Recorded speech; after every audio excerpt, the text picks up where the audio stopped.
Bonjour. Je reçois des questions souvent, c'est comment on peut contrôler l'énergie contre l'énergie perverse, mauvaise énergie. Alors je propose toujours à mes élèves, c'est que le concept de Usureki, c'est de élever notre propre énergie et qui permet de circuler l'énergie. Et ça, c'est le plus important. Et s'il veut protéger contre quelque chose, ça, c'est un contrôle. Donc, vous êtes dans l'esprit de inquiéter. Et donc, ça demande beaucoup d'efforts. Alors, le Reiki, c'est légère, simple, mais pas facile. Et pour ne pas atteindre par l'énergie perverse, au lieu de contrôler la situation, on laisse couler.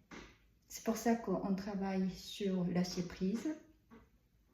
La prise de conscience est importante quotidiennement, et exercice de la méditation en posant TAT, la respiration pour ranger l'énergie, pour aligner l'énergie qui circule entre nous. Donc, au lieu de protéger, au lieu de penser à protéger par quelque chose, et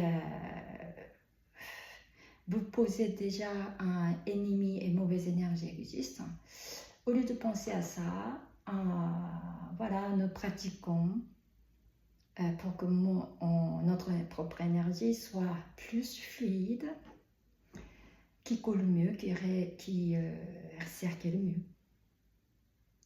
Et sachez que l'esprit japonais, et il y a plusieurs termes, on peut dire, recycle, donc c'est les circulations.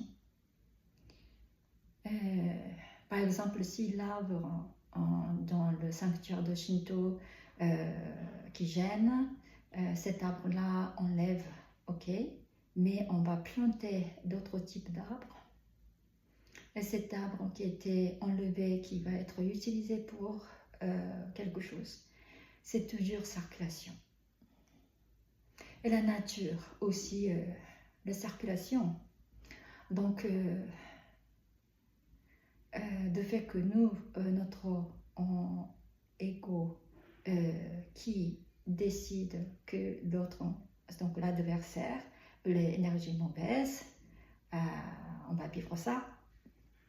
On va essayer d'éviter, on va essayer d'être, de vivre pleinement en étant Reiki. Je propose d'exercer, poser les mains pour poser. De toute façon, ça va faire de bien.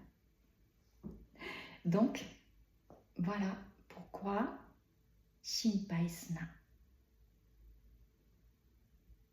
Arigatou gozaimasu.